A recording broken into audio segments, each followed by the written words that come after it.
Honk the horn, buddy. Wee. The baby would be in the back seat. Kenzie, you have reasons. Just because of her, she's taking care of the animals. Oh, you're having way too much fun. And she knows how to figure skateboard. And Haley figure skateboard.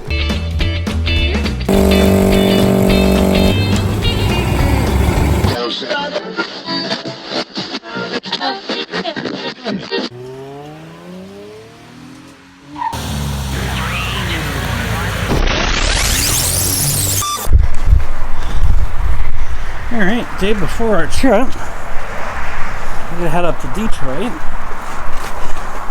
The truck all cleaned out, getting all the things packed, you know, personal stuff.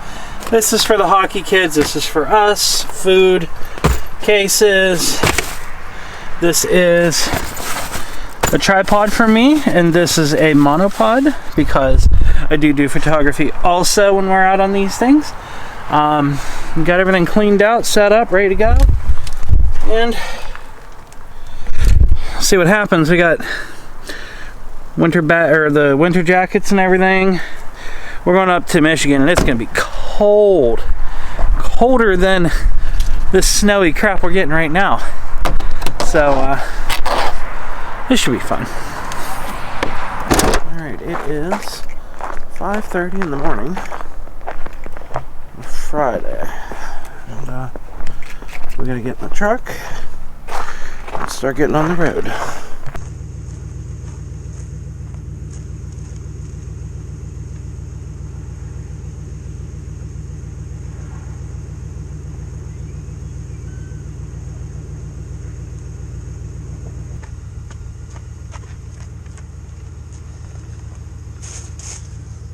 Can't forget you guys here.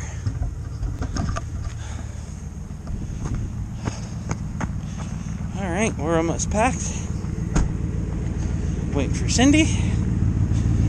And we hit the road. Packed up, we got waters. What'd you say, Bob? Hi. Hi, everybody. So, I got everything packed up. I hope. If we don't, we didn't need it.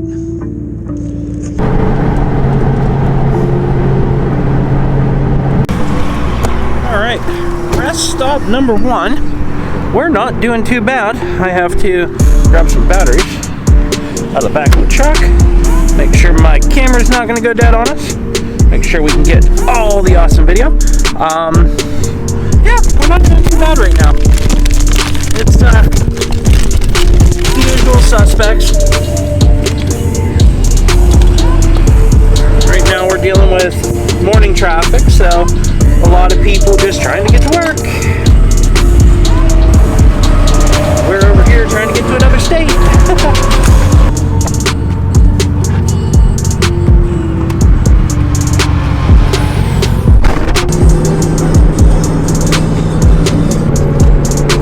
Did you know that? Alright, we're hitting exit 71, heading north to Toledo north to Detroit through Toledo.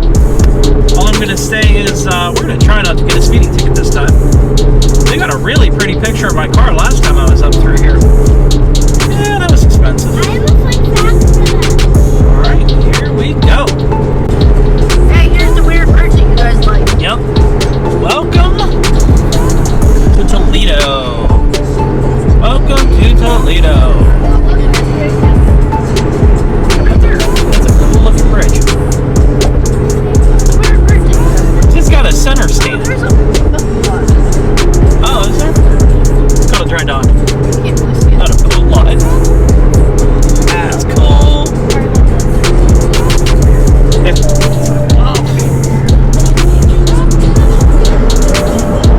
Gotta teach you gotta teach you how to help recording. I like the horses. Got your bike in the back of the truck, put your truck on the trailer. Bike's on the trailer. They changed, set of changes to correct. Get it, there it is. Look at that bubble top! Ah! They got like the most antiquated bubble tops on there, holy crap. Ford assembly plant that says Lincoln Not sure which one, but Mustang and Lincoln.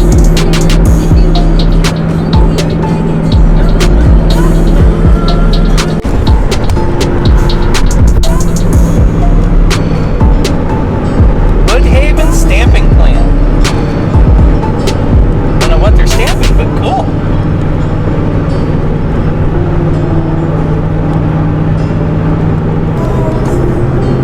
Why? Piquette. I think they call it Piquette.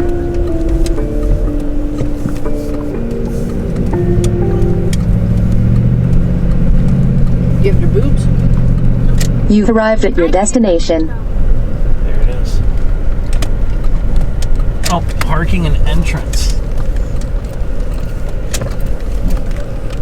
Ford Piquette plant, okay. Museum entrance is there. All right, it's a pretty cool looking classic Chevy over there. But we've arrived at the Piquette Museum. I'm not sure if we're allowed to video or take pictures, but we're gonna find out. A gentleman said it was on the second floor, so this should be fun. Friends, but Ed was completely different than Henry. Henry Ford was brought up on a farm, very straight-laced people. People that worked here had 15 minutes for lunch. Absolutely no smoking. He hated smoking. No card playing. Do your job. Go to church on Sunday. Be precise. Ed Huff came and went as he pleased. He was all over the place. Yet they were friends. But Henry felt obligated to keep an eye on them. This was the Advanced Engineering Building. So if you go into Dearborn today, and when you go to Henry Ford, they get the needle over to this side. So you got to be a little bit tough on it. Clockwise. There you go. The other clockwise. Harder, buddy. So you really need to reef on it. Because you want to get the needle over here and watch the spark plug. I may have to help you out. More power. More. You're almost there. Go ahead. Keep going. I don't see it yet. There you go. There's your spark. Oops. Hit it again. Just Go lost ahead. it. Go ahead. With some help. It's kind of hard because your arms are shorter. Yeah, I can do it. Here, buddy. There you go. Now that's what ran the car. Early Model T, this is number 220. The first 12,000 Model Ts were built in this building. Then they went to Highland Park. The first 1,200 cars are very unique. Those of you that saw the film, I got a question for you. How many pedals in a Model T? 3. 3. The first 1,200? 2. They had a big lever for reverse. They thought that would be the way to go. They put it too close to the parking brake. So if you wanted to rock the car, you'd scrape your knuckles, or you might grab the wrong one in an emergency. So not the best idea. So the cool people with Model Ts will say, is it a 3-pedal or is it a 2-pedal? So now you guys know all about that. Model T was a car built to a cost. As they said, it was 1908 and 1915, so it was a good place to figure what it cost the car. But 850 did not get you what you see here today. Roof was optional, horn, headlights, speedometer, all those things could be added on. Now, there were other offices. This would have been the office of Harold Wills. Wills was Henry's partner. He was the co-chief engineer, if you will. So as I mentioned, Ford outgrew the Mack Avenue plant and needed a place to build cars. Well, he couldn't go to someone and say, I want an auto plant, because no one knew what they were. So they chose this style of building, not because it was an auto plant, but actually reminiscent of a building with textile mill. This is a perfect building to manufacture fabric. But it also works for station assembly. So cars built here were basically built by 2 men inside the station anymore because the wood rot. On Ford here, the reason that we have it is that in 1903, Ole sold 4,000 of these things. And it proved to Henry Ford that it was possible to build a car at a low cost that a lot of people could own. Now, Henry was not the boss of his company. This is a very critical thing, something we're going to talk about as we go through this room. He was the chief engineer along with Wills, but there was a president and a chairman of the board, and they called the shots. So Henry simply did what he was told, but the seed was planted. If I can build a car for everybody, I'll sell more cars. Anybody else building cars back then was building cars for the wealthy people, thinking the common man would never own one. Okay, this is another Model A, different restoration, just a little bit different thing. It has one headlight. Back then it didn't matter, there were no laws. Also, cars in this room, no spare tires. The wheels were not removable. So, like your bicycle, if you went somewhere, you carried a spare tube. Car is part of the Porter collection. It is serial number 1. And when he found it, it was in pieces, and his team put it back together. Because of the high price, only around 500 were built. Today, there's only 7 or 8 of these left in the world. So it is the rarest car that we have. But obviously, it's a huge difference from what everybody else was building. Both in terms of cost.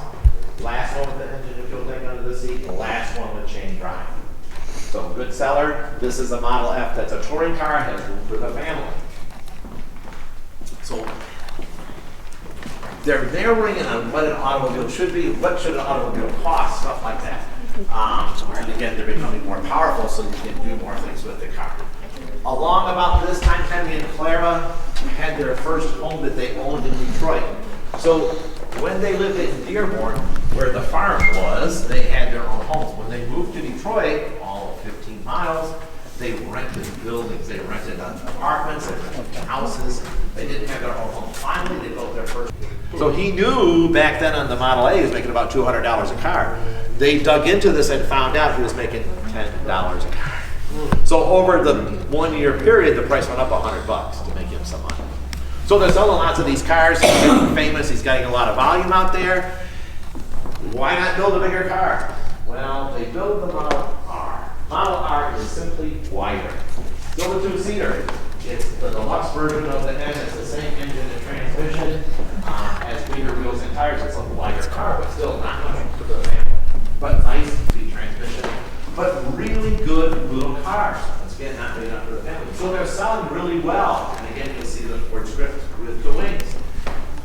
These cars will go 35 miles an hour about top speed, but will cruise at 30. This one has been in the tour between Dearborn and Lansing and back. So every year, the Henry Ford Museum has 2 big car shows. The one in June is, it just tells you what's out there. Rule of thumb says buy the best car you can afford. So if you can afford a finished car like the S, you're better off with that because you'll enjoy it. If you purchase one like this because you want to rebuild it, just fine. But when you go to sell it, you're going to get about 50 cents on a dollar. It's just the way it is. A lot of the labor comes into it because you love the job. Kind of an interesting car. Typically, all the cars at this time, from basically the engine back, were wooden. The unusual thing about this one, called the SR, is that it has a metal body. We don't see metal bodies show up on cars until the mid-teens. So. And again, there's metal, but there's wood underneath. They're not all metal until the 20s. Ford Motor Company does some big changes around the 06-07 time frame. Pretty cool. Management decides they want to stop building the Model B. They replace it with 2 different styles. This is the Gentleman's Roadster. They also built a touring car like the B, but much larger. They did make a profit from these automobiles, but they were very expensive, very unusual. Of all the cars that Ford built to date, this is the one that had some reliability problems. The engine was getting a little bit too powerful for the transmission, and they had some issues. This engine has 40 horsepower, so keep that in mind when you come by that upstairs. The president of Ford Motor Company has a heart attack and passes away. The chairman of the board of Ford Motor Company is starting to get reluctant about working with Henry Ford. He's getting a little tired of this guy. But Alexander Malcolmson had supported Ford all this time and knew he had a good idea. But he was getting leery of working with Ford and thinking about leaving. Again, he's the boss. Henry Ford and Walter Flanders hatch a plan. Why don't we build components for these NRS automobiles as our own company called it Henry Ford Company, and Ford Manufacturing Company, and sell them back to Ford. So that's what they do. They sell them at such a high cost, there's no value.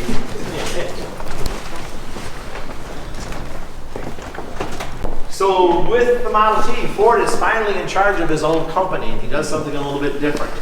Prior to that, all those early models, they did them at supply houses or downstairs in front of everybody. But with the Model T and Henry in charge, he builds an experimental room.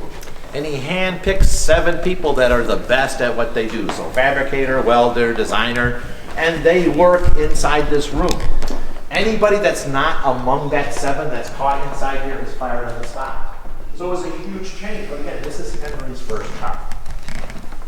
They started out with the Model N. The Model N, again, was one of the first high volume cars for Ford, so they had dealer feedback. Early on with the N, they sold a lot of cars. They had dealers that said, you know, make it bigger for the family. Give it more power. Do these things to the car. So I took all that under consideration and just started evolving the car. It took about 9 months. They had it done.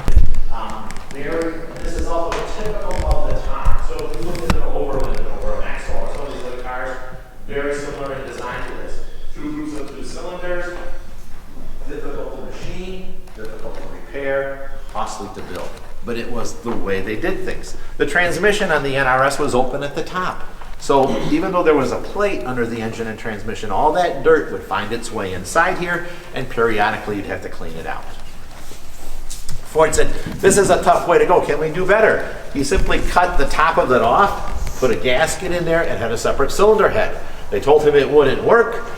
Most of them have these in our cars today, and they do work. Cast all 4 bores together, then 2-2. Still separate. Cast the crankcase and the bores in one piece. Less pieces, less to worry about manufacturer, less to break. Very robust 4-cylinder engine. So rule of thumb says 4-cylinder engine's about 130 cubic inches is the maximum size because of vibration. This is 180. The new Model A had 200, so they shook a lot. Anybody that owns a T that drives it quite a bit, look at the fenders, they're cracked. It's just because of the vibration. So we lost a kid, so I can't teach them to drive this thing.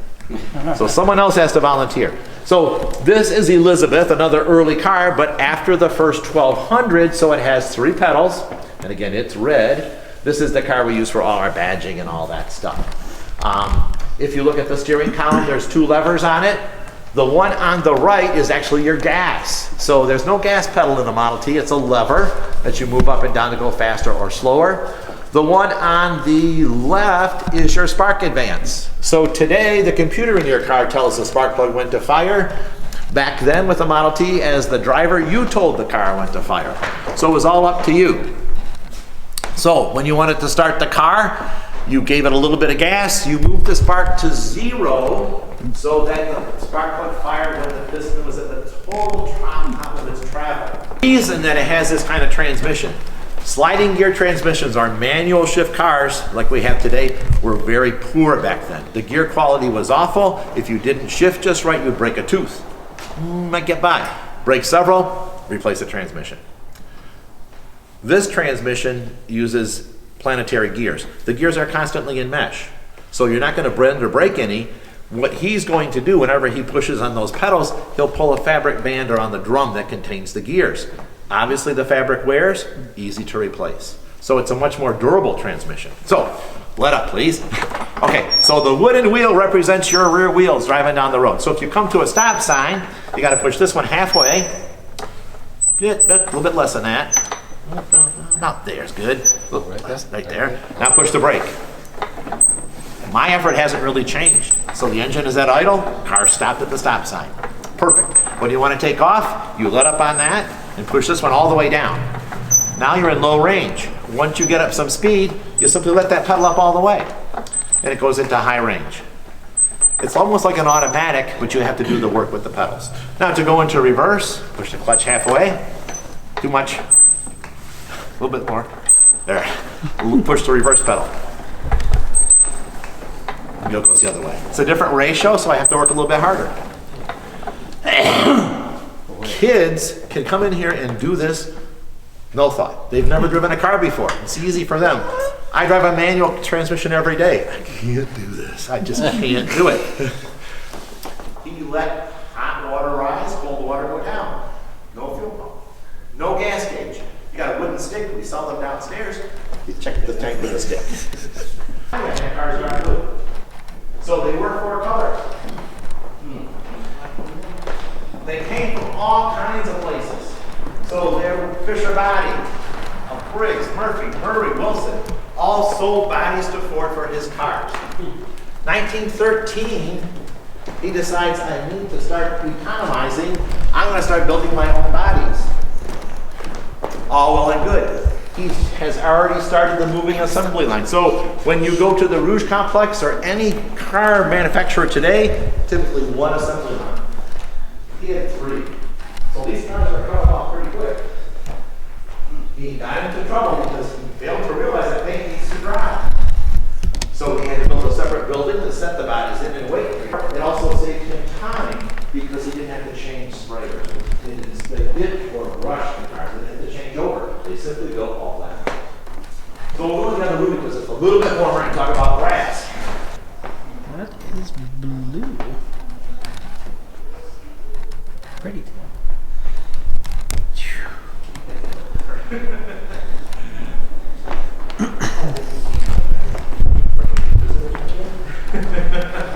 Same in the summertime. Air conditioning.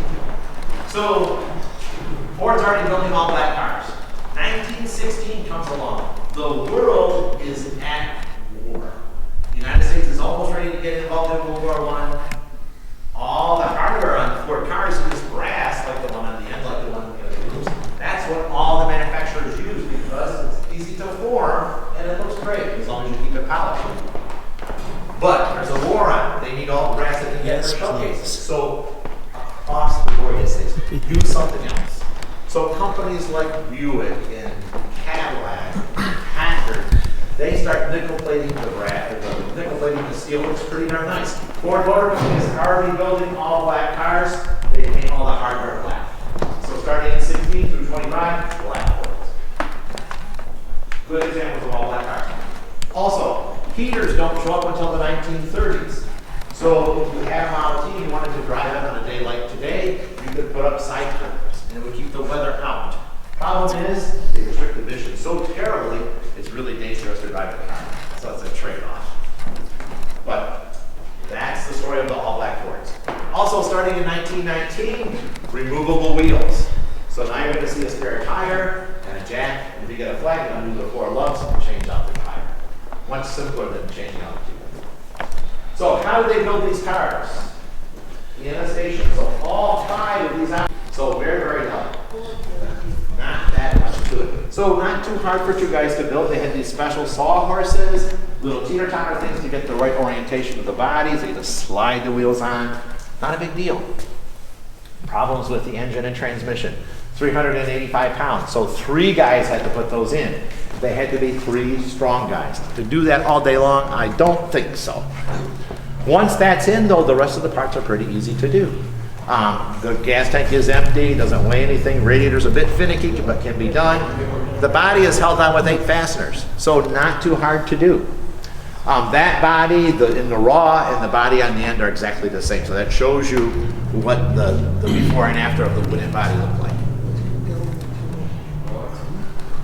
Now, simply too small for a moving assembly line. No overhead, no lift assist. So what Ford would do, he realized that some guys were better at doing certain projects than others. So he found out, okay, I got a guy that's really good at putting radiators on. They went along the line and put the radiators in to save time. So they didn't have a moving assembly line, but they started moving people to save time. Fell off a lot. They had optional steel spoke wheels, which are much safer than the wood. New fenders, all these things to help sell the car. Didn't work.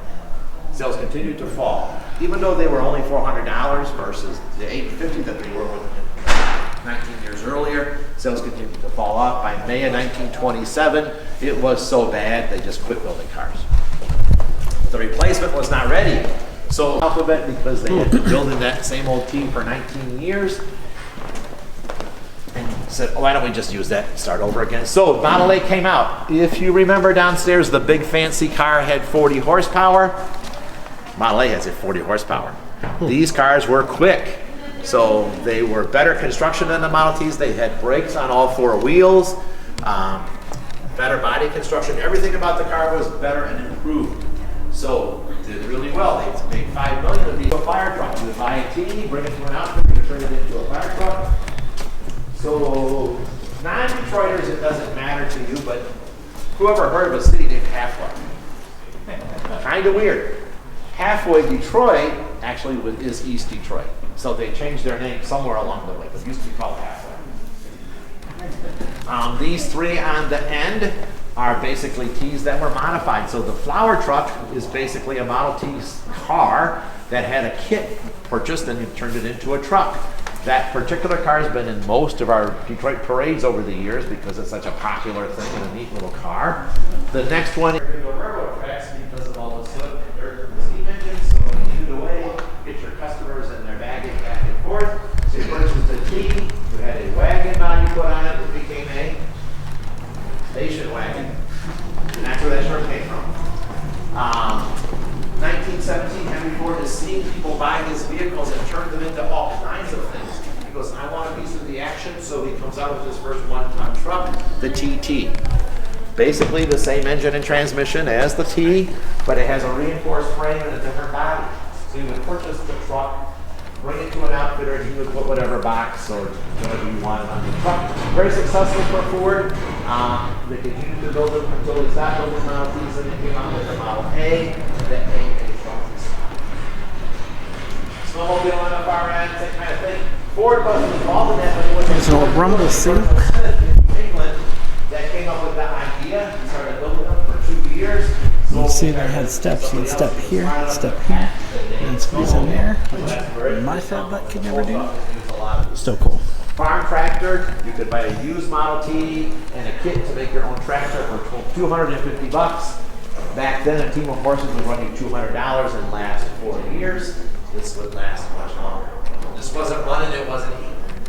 Basically, farmers back then set aside 10% of their land to grow food for their livestock. The addition didn't need to do that, so it made it practical. Any questions? One-ton dump truck. Warmer over there. CT steak truck. No, it wasn't interesting. That's a good question. So, once again, in terms of people buying things and kits, Ford didn't sell a pickup truck from the dealership until 1925. But if you owned a roadster, How does this door open? Oh, I see. purchase a key. I'll go down. Okay, I've got to bring some boxes up. You know what? I was going to see if I could use a dolly. Oh, we have hearts. So as I mentioned, there were 20. Cadillac is still here, right over at Detroit Hamtramck. This is a 1911 Cadillac. It's as big as an Escalade, has a 4-cylinder engine in it. So it's not very powerful. One of the last crank start Cadillacs. By this time, General Motors is getting very concerned about injuries from the cranks kicking back, and they get Kettering to come up with a way to start a car. Those electric motors will work just fine. So starting in 1912, electric motors started Cadillacs. GM did not patent the starter motor, so that meant anybody could use it. So Overland went to it in 1915, but it took until 1919 before Ford offered it on his cars because it cost more money. So it was standard on the closed cars and an option on the open cars in 1919. Clara Ford hated to crank. She drove a Detroit Electric. So she was a smart cookie. Rush didn't last long in Detroit. Neat little car. 2-cylinder usually, had a balance shaft for vibration. 2-speed transmission. It had a built-in cone clutch, so you didn't have to push any pedals. You just simply shifted it back and forth. Unfortunately, Rush chose to use wooden axles front and rear. Low, high. This I'm guessing that's the emergency brake. They broke really easily. They also loosened up, which wasn't good. Gave them a terrible reputation, and they were out of business by 1912.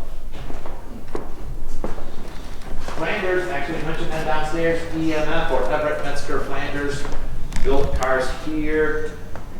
Studebaker came in and bought them out and changed the name to Studebaker. Their first model was the Flanders 20 for 20 horsepower. They actually sent owners of Flanders cars little stickers to put on the radiator to cover up the Flanders thing. This car has a Saxon horn on it, so after that, we went to electric horns. Thank you. I could have been used. I'll do it. Now you know that it's coming. Yeah, it's not exciting. So Yeah, now that everyone knows it's coming, can I do it? I'm still scared. this is is the automobile. So Bob Like a little kid. actually worked for both doors. If they had not been around, Ford would not have been. By 1913, with Ford integrating things into his company, they got nervous and they said maybe we should start building our own cars. They had a one-year build-out contract. By 1915, they were building automobiles. More expensive than Ford's, but a better quality car. Ford owed them money. They were still on the board of directors and still stockholders, and Ford decided to cut back on his dividends. Well, they were very feisty guys, so millions of people. Some people brought it back to this country. John Dodge got it at the New York Auto Show and never made it home. His brother also got sick but lived until December of 1920 and actually taught the family how to run the business. They ran it successfully until 25, then sold it to a bank, and they didn't do so well. Walter Chrysler had already started Chrysler Corporation by 1928 and purchased Dodge Brothers Automobiles and Graham Trucks and made them part of Chrysler. More about him in a minute. Place is pretty freaking cool. Definitely. Yeah, they'll be suggest. back at it probably. We're gonna go downstairs. We're gonna check out their little like showroom and let the girls sit in the cars. And thank you, sir. You're welcome. Thank you for coming in. It's very informative. Plus, yeah, and you if Not you. for Ford is ideal. Can I go hard? Up in the back. Wait. Get in the back seat. No, I'll take your picture. Every Ford dealer has to have a Where's the line. horn? Everyone has to have that kind of furniture. Has to have that. So they I want to touch it. I want to touch it. And I believe he's in the video or Daddy. But the Honk the horn, buddy. Wee. The baby would be in the back seat. Kenzie, we have 3 cars. Just because of how she's taking care of the game. Oh, You're having way too much fun. And she knows how to figure skateboard. And Haley figure skateboard. next year. And one more time, your name was Jerry Jerry Porter. Porter. 3. 3. The three. I like that. That's cool. Guys, oops. Did she say?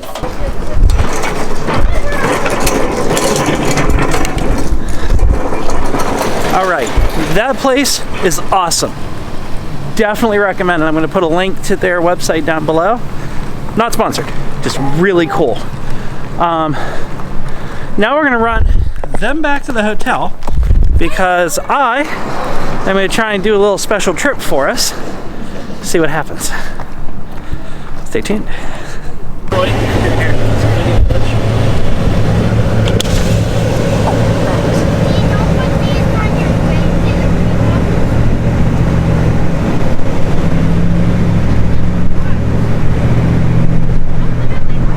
Turn right onto East Etzel Ford Freeway.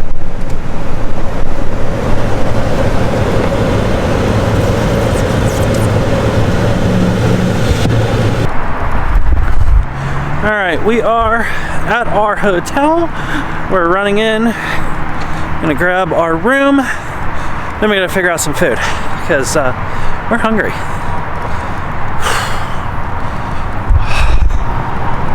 See how this room is compared to usual.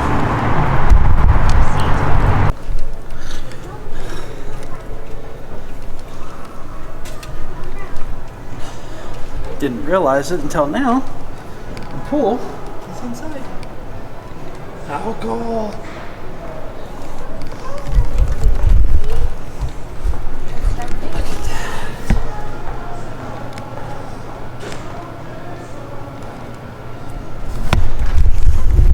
Sounded pretty pathetic. I'm like, oh, look at that cement pond. My office space is set up. Yay. Because that's all that's important to me. Camera gear, office space. Well, we got 12 coupons for. Okay, so we got our breakfast So that's tomorrow's breakfast and Sundays. and Sunday. Yeah. I'm all set over here. Cool. The cool thing about Detroit, parking lot cars are cool. Alright. Hi ho, it's back on the road we go. And I'm wondering if I'm going to learn what Detroit traffic is like for rush hour because the museum closes at 5. So I'm not positive what's going to happen. but I may end up in a traffic jam. Right now I'm only a half hour away, but I might be an hour and a half away by the time we're done. All right, 382. I think we're good.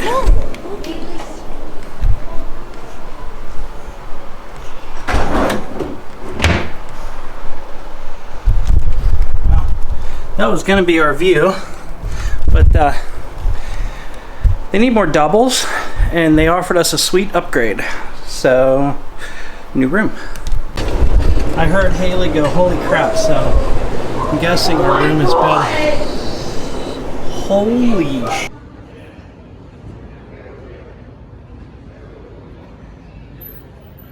We were upgraded. You guys get your own balcony in that girl. Yeah. I'm taking video to show my friends. Okay, this is my favorite part. Okay, your own personal closet. Look at this bathroom. Oh my god. So there's the shower. I'm using this tonight. There's the sink. And My feet. a double jacuzzi tub. I'm using this tonight with my stuff. What? We're royalty.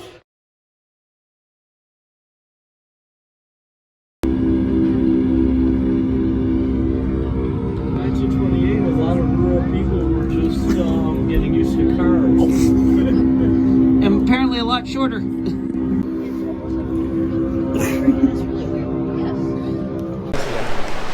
Alright, this here is definitely cool.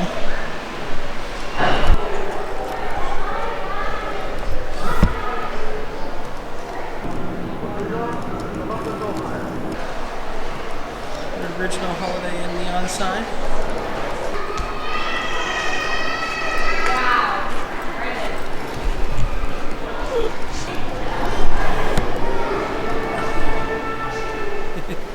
There you go, Matt.